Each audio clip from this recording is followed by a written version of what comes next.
The hospital smelled like antiseptic and overheated air.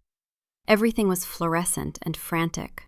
Nurses shouted numbers, machines beeped.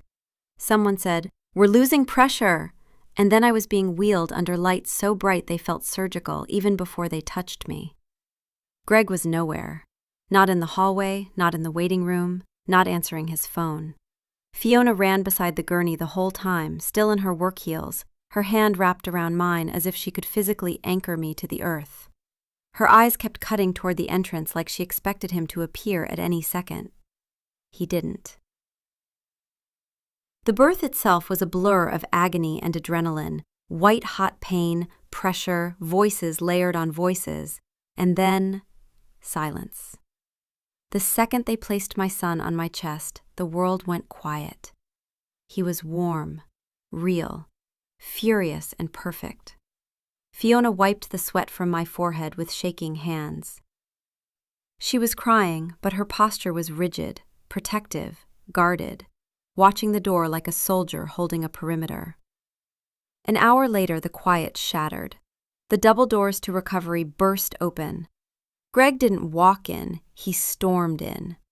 That same boardroom big dog energy, but frayed. His tie was loose, his hair was disheveled, his eyes were bloodshot like he hadn't slept.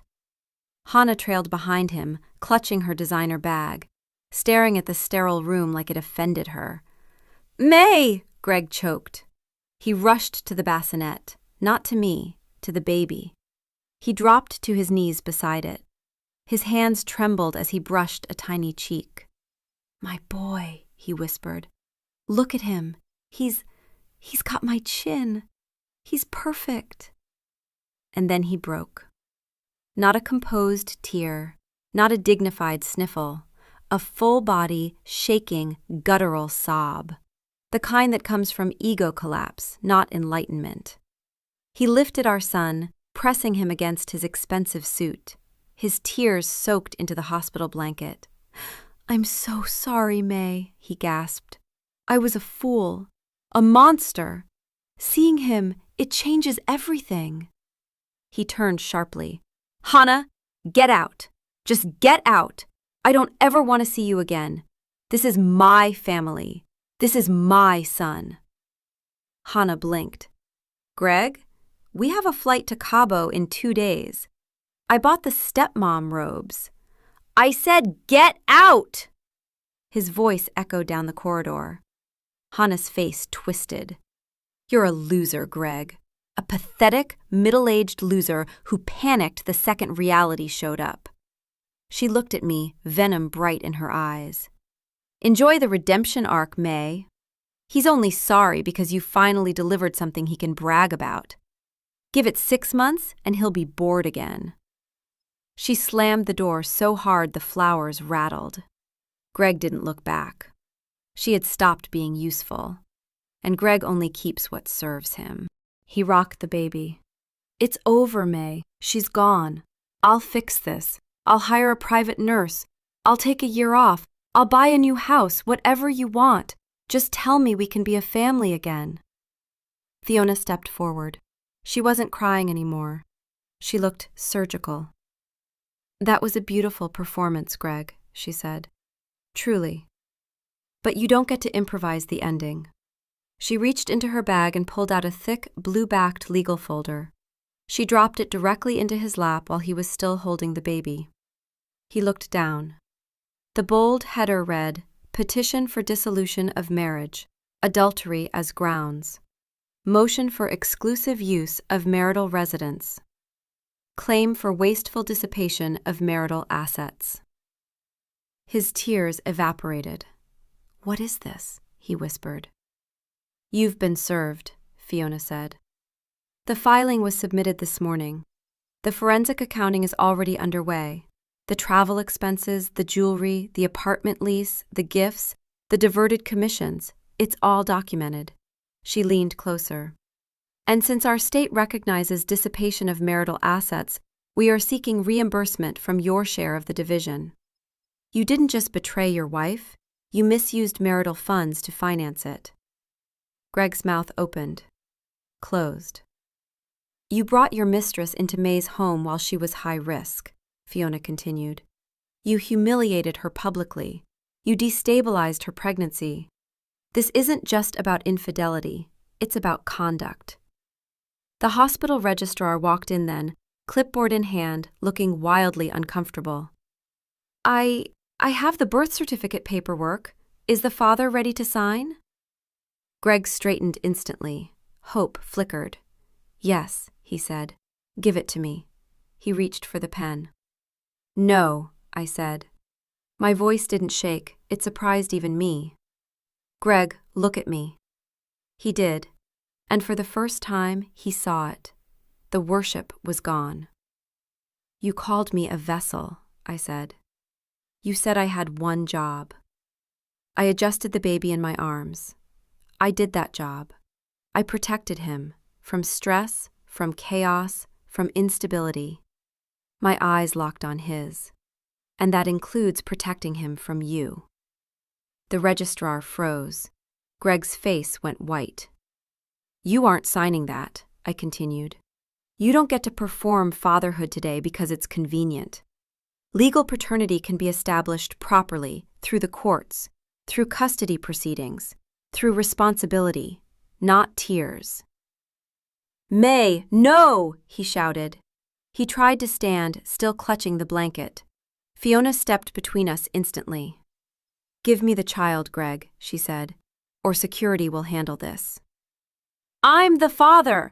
I'm the provider. You can't erase me. 2 security guards entered, summoned silently by a nurse. You can petition the court, Fiona said, but you don't get to rewrite this moment. Greg collapsed into the chair, unraveling. They removed him, less dramatically than he imagined, more efficiently than he deserved.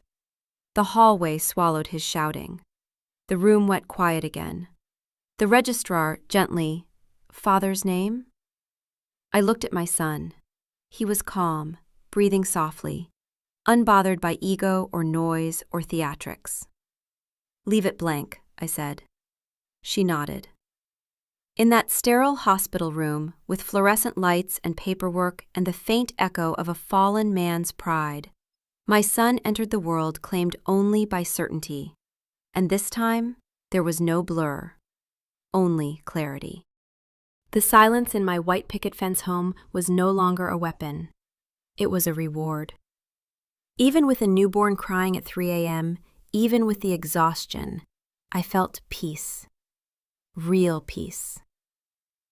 It was just me, my son, and Fiona, rotating shifts like a 2-woman army. No slammed doors, no clover perfume, no performance speeches about needs. I thought I would miss Greg. I didn't. What followed the hospital showdown was short, brutal, and expensive. For him. In North Carolina, adultery doesn't play well in court when it's documented, public, and financed with marital funds.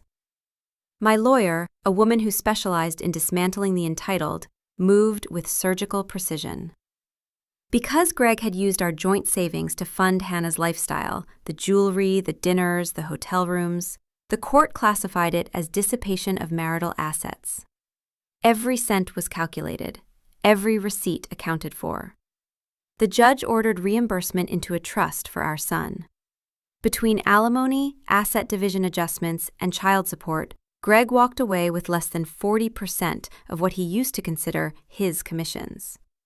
The big dog was suddenly living on a stray dog budget. And the irony? I had always managed our finances, the investments, the tax planning, the savings allocations. Without me, he was just a high earner with no discipline and no structure.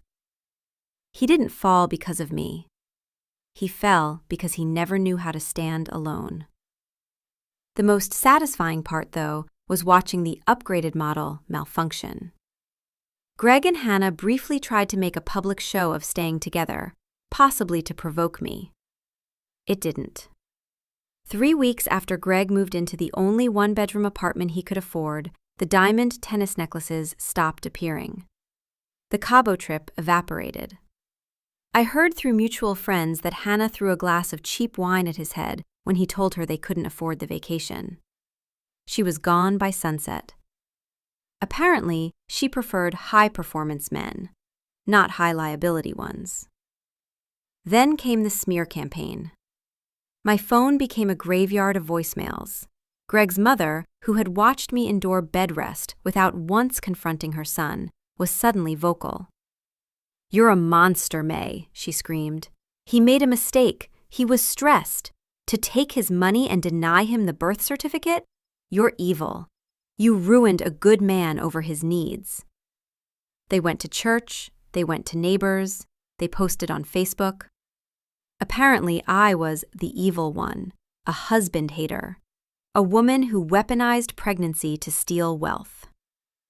I didn't respond. I didn't need to, because anyone who had been at that baby shower already knew the truth. A year later, I was sitting on my wraparound porch watching my son take his first shaky steps across the lawn. The white picket fence was freshly painted. The house no longer felt like a stage set. I had used part of the settlement to start a small interior design firm from home. It grew faster than I expected.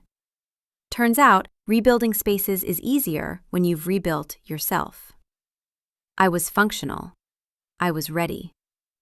I was completely, quietly free. My phone buzzed.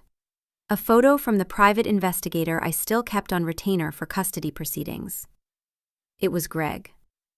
He was sitting on a park bench across from a playground, holding a cheap stuffed bear. His charcoal suit was wrinkled, his posture slumped, the swagger gone. He looked older, smaller.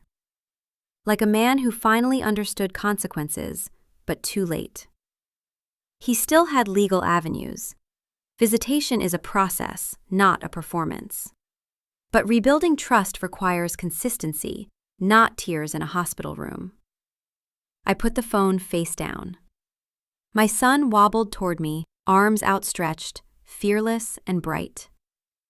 "Mama's got you," I whispered, scooping him up. "So tell me, am I the villain? Or did I simply refuse to stay quiet while someone tried to reduce me to a vessel?" Greg thought he could humiliate me, spend our money, rewrite the rules, and still come home to applause. All I did was document. All I did was enforce consequences.